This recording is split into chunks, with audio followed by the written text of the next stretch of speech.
masih mengenai tentang fadilah tentang orang yang mempunyai ilmu.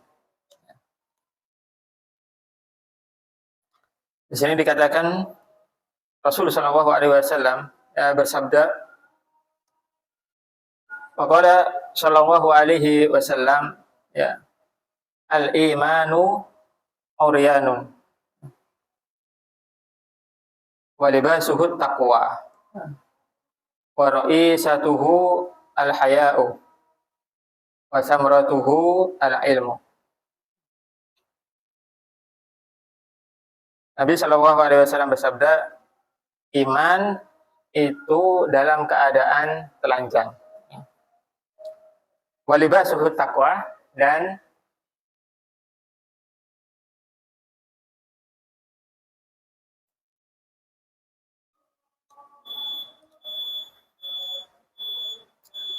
jadi al-imanu uryanun, ya. Iman itu dalam keadaan apa? Telanjang. Ya. Walibasuhu taqwa, ya, sedangkan pakaiannya itu adalah takwa, ya. Wa ra'isatuhu al-haya'u, ya, sedangkan pemimpinnya, ya, wazinatuhu al-haya'u, sedangkan hiasannya itu adalah malu, ya. Wa samratuhu, sedangkan buahnya itu adalah al-ilmu, ilmu. Nah, jadi al-imanu uryanun, iman itu dalam keadaan telanjang. Jadi sebenarnya iman itu telanjang, ya.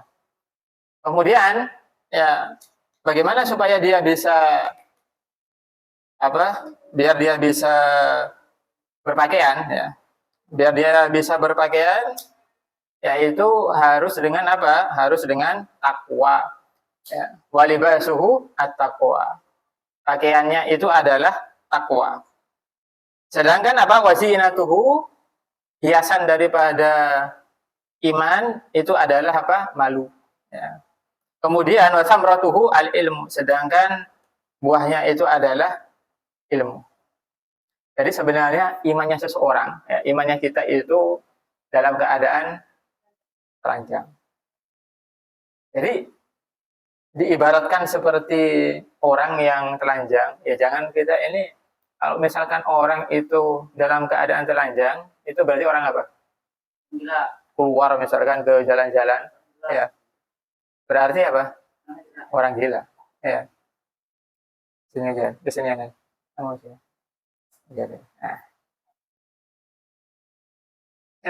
Jadi kalau misalkan ada orang, ya, kalau misalkan ada orang keluar jalan-jalan, kok dia dalam keadaan telanjang, ya berarti dia gila, ya, atau dia stres, ya, gila atau dia stres, ya. Kemudian kalau misalkan seperti itu bagaimana? Ya harus dipakein baju, ya. Dipakein baju apa? Nah, takwa, dengan cara takwa. Walibasuhu at-taqwa. Jadi pakaian, ya, daripada iman itu dengan takwa, ya. Jadi kalau misalkan orang itu nggak takwa, maka sama dia dengan apa? Telanjang, gitu. Sama dengan telanjang. Nah, kalau telanjang ya berarti orang itu nggak ada malunya. Nah, jadi sama, kalau misalkan orang itu nggak bertakwa kepada Allah Subhanahu Wa Taala, berarti dia nggak punya malu, ya. Nggak punya malu. Kalau misalkan dia tidak bertakwa, misal, ya, sudah Allah Subhanahu Wa Taala memberikan dia kesehatan, ya, dari dia bangun tidur, ya, sampai Allah Subhanahu Wa Taala memberikan rezeki yang banyak, ya, kemudian diberi segala macam nikmat, ya, sampai dia tidur lagi, kok kemudian dia waktunya sholat kok nggak sholat, ya, waktunya sholat subuh nggak bangun, ya, waktunya sholat duhur juga nggak bangun, nggak sholat, asar juga nggak sholat, maghrib juga nggak sholat, isya juga nggak sholat, berarti dia tidak punya ketakwaan, berarti dia dalam keadaan telanjang. Artinya dia apa? Artinya dia tidak punya sifat rasa malu. Kenapa? Karena dia tidak punya ketakwaan kepada Allah Subhanahu Wa Taala. Dia tidak melakukan daripada kewajibannya dia, ya, itu dalam perkara taat. Begitu juga dalam perkara menjauhi maksiat, ya. Perkara menjauhi maksiat, ya. kalau orang itu nggak punya ketakwaan, ada uang yang ada di depannya dia, bukan miliknya dia, ini misal, ya ada orang tiba-tiba kok di depannya dia, ya misal, di depannya dia ada orang, ya ada orang kok dompetnya itu kok kelihatan keluar misalkan. Kalau misalkan diambil gitu aja nggak ada yang tahu misalkan. Dia ngelihat di dalam dompetnya itu orang apa namanya banyak uangnya. Nah kalau misalkan dia nggak punya ketakwaan maka dia akan diambil itu dompet. Berarti dia dalam keadaan telanjang, ya dalam keadaan telanjang, ya kenapa? Karena dia tidak punya ketakwaan kepada Allah Subhanahu wa Ta'ala. Ya. Dia punya iman, maksudnya iman apa? Ya dia percaya kepada Allah Subhanahu wa Ta'ala, tapi dia dalam keadaan telanjang, tidak bertakwa kepada Allah Subhanahu wa Ta'ala. Nah, kemudian apa? Wazinatuhu al-haya'u. Ya, sedangkan hiasan daripada iman itu adalah rasa malu. Ya, jadi kalau misalkan orang itu nggak punya rasa malu, ya, maka dia bukanlah orang yang bertakwa secara sejati. Orang yang bertakwa itu harus punya rasa malu. Ya, bagaimana maksudnya rasa malu? Di depan orang, bagaimana dia harus berakhlak yang baik. Jangan sampai dia di depan orang itu berteriak-teriak misalkan. Di depannya orang itu banyak orang, kemudian dia berlaku atau berakhlak yang tidak baik. Itu berarti dia tidak punya rasa malu. Kalau misalkan dia punya rasa malu, di depan orang dia beradab, ya. Dia punya akhlak yang baik, ya. Kemudian dia juga sopan kepada semua orang, ya, memuliakan orang yang lebih tua, menghargai orang yang lebih muda. Itulah sifat daripada orang yang bertakwa, yang dia punya sifat malu. Ya. Malu kepada Allah Subhanahu wa Ta'ala dan juga malu kepada makhluk semuanya. Malu kepada Allah Subhanahu wa Ta'ala maksudnya apa ya? Dia tadi bertakwa kepada Allah Subhanahu wa Ta'ala. Kemudian apa? Wasamratuhu al-ilmu. Begitu juga buahnya iman itu adalah apa? Ilmu. Jadi kalau misalkan orang itu punya ilmu, ya maka itulah buah daripada keimanan. Orang punya iman, kemudian dia punya takwa, kemudian dia punya sifat rasa malu, kemudian buahnya adalah ilmu. Orang yang punya ilmu, ya maka apa? Maka dia akan ketakwaan dia semakin meningkat di hadapan Allah Subhanahu wa Ta'ala. Orang yang punya ilmu, ya dia semakin dekat kepada Allah Ta'ala.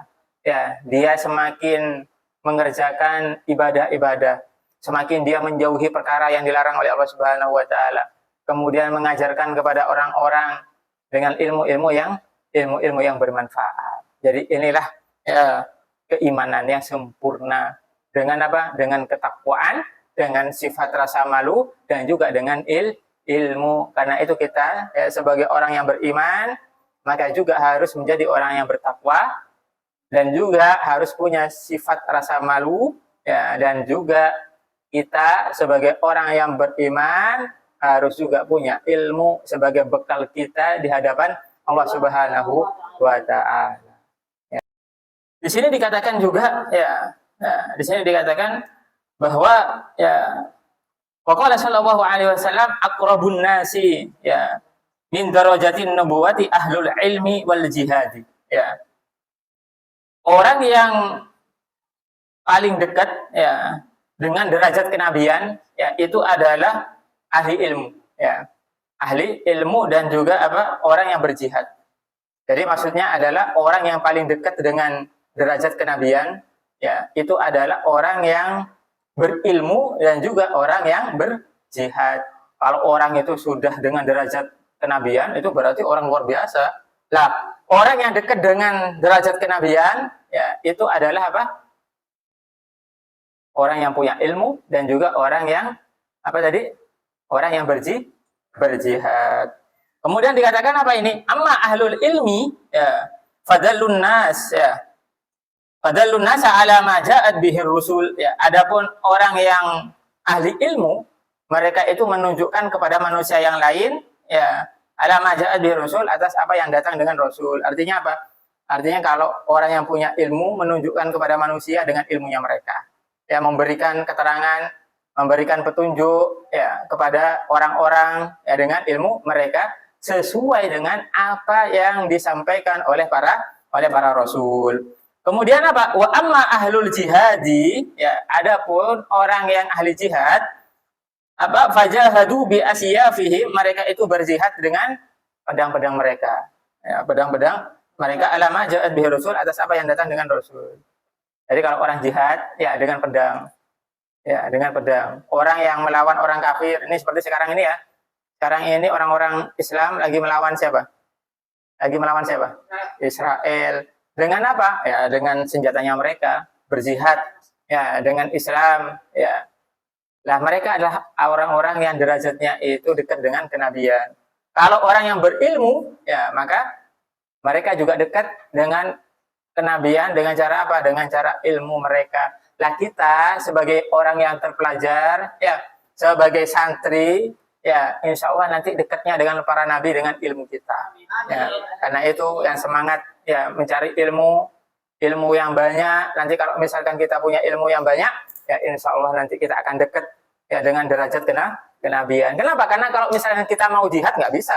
Ya, kita nggak punya senjata, kita nggak punya pedang, kita nggak punya bom, nggak punya apa untuk melawan orang-orang kafir. Yang hanya kita andalkan itu adalah kalau misalkan kita punya ilmu yang memberikan pencerahan kepada umat, menuntut umat ke dalam jalan yang baik, memberikan pelajaran kepada umat, mengajari umat itu tata cara ibadah dan lain sebagainya. Ya, jadi itulah satu-satunya modal kita supaya kita ini apa? Dekat dengan derajat kenabian. Ya, semoga kita semuanya menjadi orang-orang yang ahlul ilm, orang-orang yang ahli ilmu. Insya Allah nanti kita juga akan dekat dengan derajat kenabian dan dekat dengan Nabi Muhammad Sallallahu Alaihi Wasallam. Amin amin ya rabbal alamin. Wallahu alam bishawab.